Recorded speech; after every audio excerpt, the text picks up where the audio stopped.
You find me doing an emergency episode because, well, the little rundown is I bought some beetroot not long ago, but I don't know what to do with them.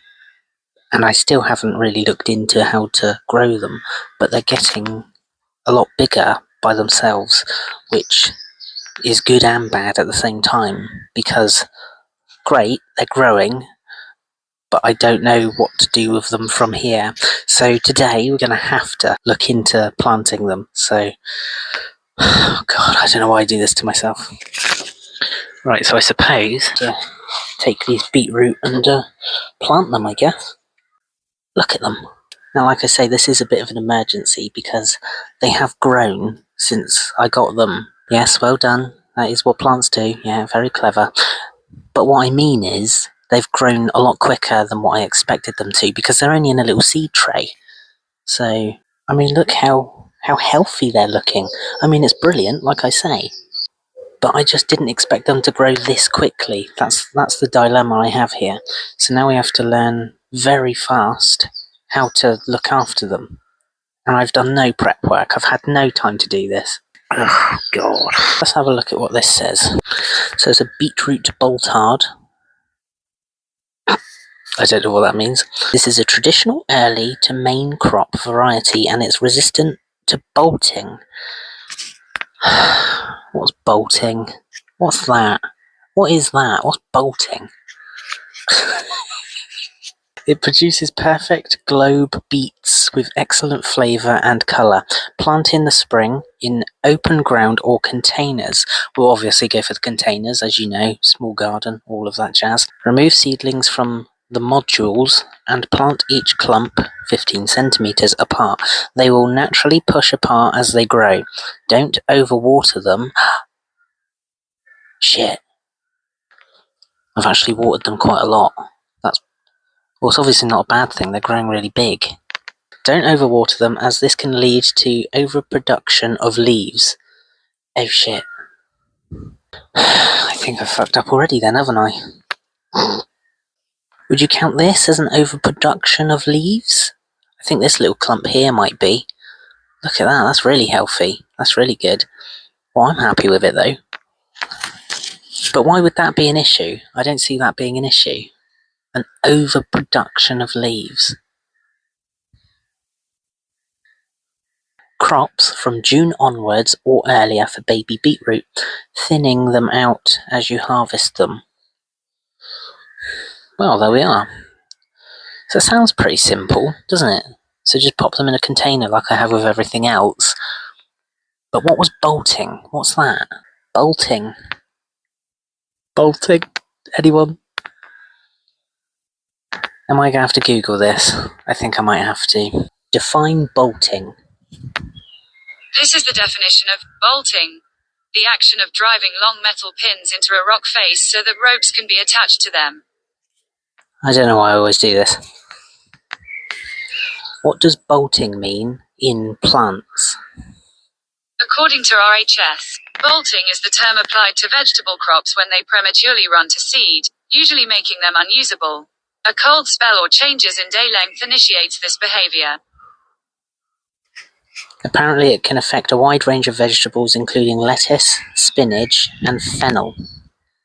Okay, so that just means that they're big seeds if they grow too much, is that right? I think that's right. Okay, so one of the easiest ways to prevent bolting is to choose plant varieties that are less prone to bolting. Well, what the help is that? What help is that? That's on futuregardener.co.uk. What does that even mean? What does that even mean? It looks like it's about to rain now. I said it was a nice day earlier. Oh, a nice blue sky over there. Look at that. It looks like it's about to shit it down. Oh, we better hurry this up then, I think. I can see it already. They've bolted, haven't they? That is just my luck. That is just my luck. Plants have bolted already. I would as well. I don't know what I'm doing. Right, so I suppose I better pick a decent pot then for it to go in. But how big's a beetroot? It's like, it's no bigger than the hand, is it? Because when you see it sliced up in like pickled beetroot, the slices are only like that big, aren't they? And that's like one of the fattest ones. So I'd imagine a beetroot is like no bigger than the hand. The only reference I have to beetroot is Dwight Schrute from The Office. Dwight Schrute and his beet farm. Let's go grow some beets. Okay then, we've got this pot here. Is that big enough? I think that's plenty big enough. It's got slugs on it this time. Look at the tiny slugs. Actually, I better wash them off, otherwise they'll be after my crop.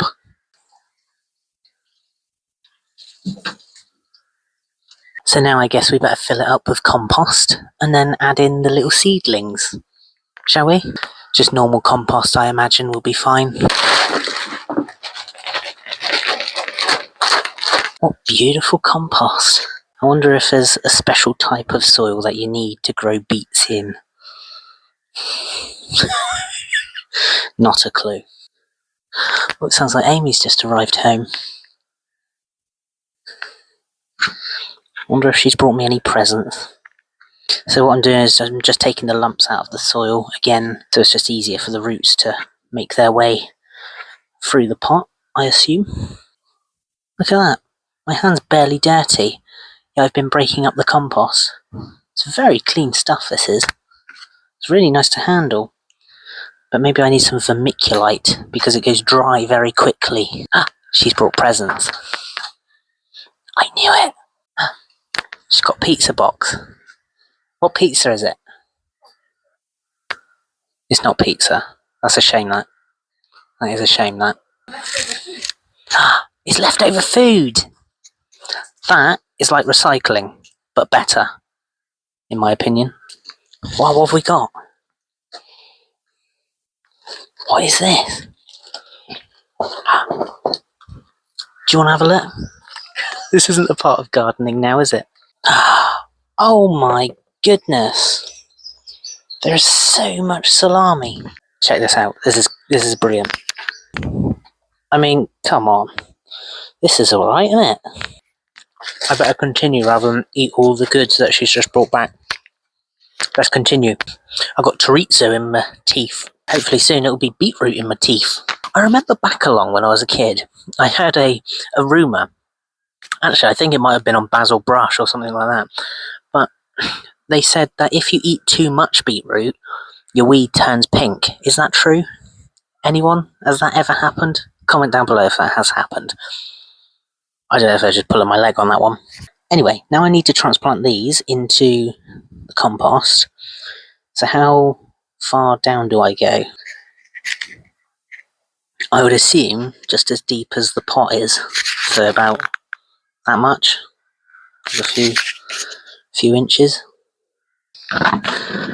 Right, so if we take this then and make our little divots in the compost. Now, I watched a very quick YouTube short, one of those short videos that pop up on YouTube. I watched one of those about how to plant these, and what they did is they planted them quite far apart, because apparently if you plant them too close, it will restrict the growth of the actual beetroot themselves. So I don't want to do that. I want to make them grow as big as they can be, so I might do maybe 3 of these in one, and then do another set in another pot, and so forth until I've run out. But I've got 8 here, so maybe 3 pots or 2.5 pots. Let's see how we get on. We gently prise it out then. Just like that. Oh, wow. Where's the camera? There it is. Look at the root system on that. That is going to be a hefty one, I reckon. So I might put the root side on the inside of the pot, so it grows out this way and spreads, because the roots aren't showing on the other side. I think that would be good. Then push it in just like that, very gently though, obviously. Now, I also seen some comments as well saying that you need to make sure that the leaves are secure in there, otherwise it topples over. It's the second one. Look at the roots on that. Look how red they are here. That is brilliant. So again, just covering it up now. Give it a little push, just so I know it's secure in there and it's not going to topple over. Put one of the smaller ones, the runt of the litter, into this side, just to give it a chance, really. And there we have it. And what I'll probably do is I'll just put the original label in there, so we know that's beetroot.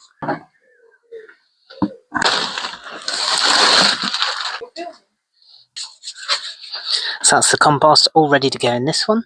Now I'm going to do the same thing, but you don't need to see the same process, really, do you? I'm making 2 bigger holes now, and I'm only going to put 2 in here because I feel like this is a bigger surface area for bigger ones to grow. So I'm afraid this is now bolted, as they say on the interwebs. See, that doesn't fill me with hope because the roots aren't as strong as the other ones, which probably means that this is looking impressive at the top because it's bolted. This worries me. We'll probably go for, we reckon, this one, because there's quite a lot in that one. Should I go for this second one? I might do this one, actually. So that looks a little better, doesn't it? Again, the roots are showing quite keen, but I don't know if this is already bolted. Look at me using my new terms. There we are, that's another 2 done, and we'll just put the remaining ones in. Now this will be quite interesting because I've run out of the other compost that I've just been using, so now we're going to use actual, what is it? This is actual fruit and veg compost. What's the difference between that and normal one? I guess the minerals inside maybe. But also this will be a good test, and I'm glad this has happened in a way, because this will be a good test to see what grows better in which compost. Then I can give some proper feedback later on the series of episodes of growing veg. So this is it here. I guess let's open it, I suppose. Oh shit.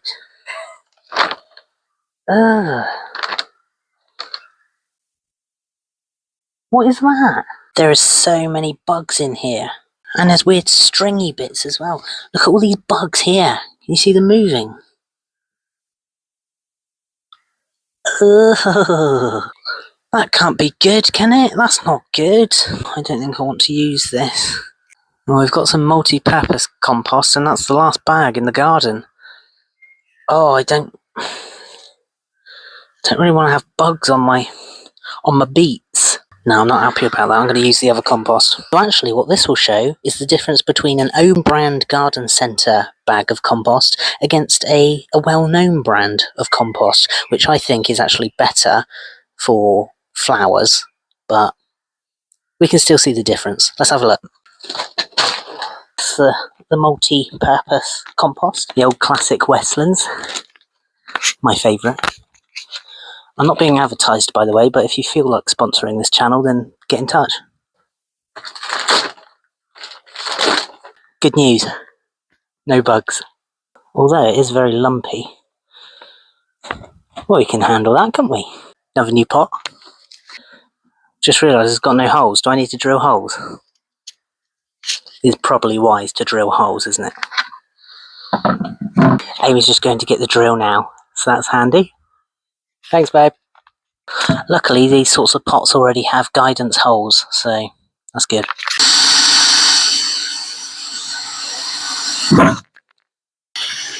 Beautiful. Right, that's done.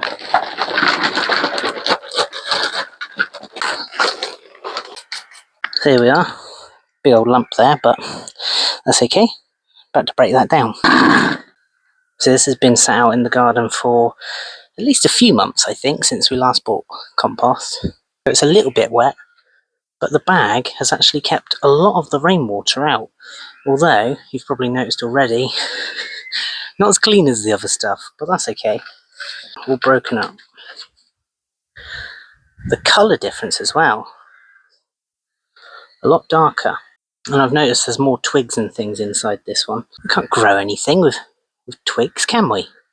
Right, and now to add the final 3. Because if these turn out alright, then it means that we can use even more in one pot the next time that we try some. There we are.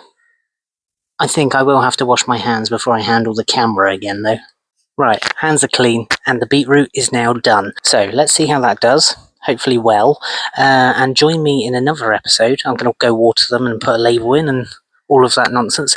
But hopefully you can join me next time, where I'm going to be dealing with the potatoes. Because if you remember, the potatoes actually chitted, which means that they grew about this much on top of the soil of greenery, which you'll see. And also that means we now need to cover it, so it does the same process until the pot is full. So hopefully see you in the next episode of potatoes and covering the little chits. I didn't swear. That's what they're called. See you soon. Cheers.